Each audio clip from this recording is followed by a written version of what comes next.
પાટણમાં તારીખ 12 ડિસેમ્બરના રોજ પાટણ શિશુ મંદિર શાળા સંકુલ ખાતે બુધવારના રોજ 5157મી ગીતા જયંતિની ઉજવણી શ્રીમદ ફતેસિરાવ સાર્વજનિક પુસ્તકાલય અને પુષ્ટિ સંપ્રદાયના શ્રી દ્વારકાધીશ મંદિર સંચાલિત દ્વારકેશ લાઇબ્રેરીના સંયુક્ત ઉપક્રમે કરવામાં આવી હતી, જેમાં વક્તા તરીકે પાટણના શ્રી જગન્નાથ મંદિર ટ્રસ્ટના મેનેજિંગ ટ્રસ્ટી પિયુષભાઈ આચાર્યએ સનાતન સંસ્કૃતિને ઉજાગર કરતી ગીતા જયંતિ વિશે વિશેષ જાણકારી પ્રદાન કરી હતી।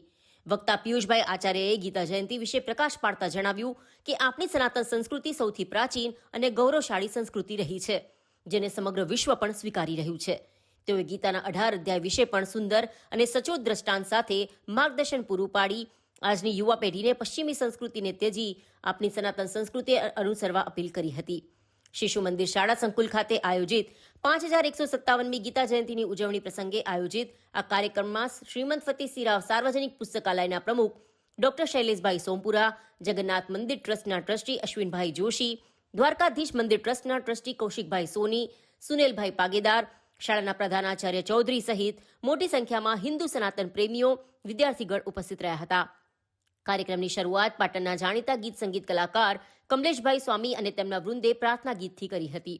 ત્યારબાદ વક્તા સહિત તમામ મહાનુભાવોનું કુમકુમ તિલક અને ભારતીય સંસ્કૃતિ પરંપરા મુજબ બહુમાન કરવામાં આવ્યું હતું। કાર્યક્રમનું સફળ સંચાલન શાળાના પ્રધાનાચાર્ય સહિત ગુરુજનો દ્વારા અને આભાર વિધિ જૂનાગંજ બજાર એસોસિએશનના પ્રમુખ માસુકભાઈ મોદી દ્વારા કરવામાં આવી હતી।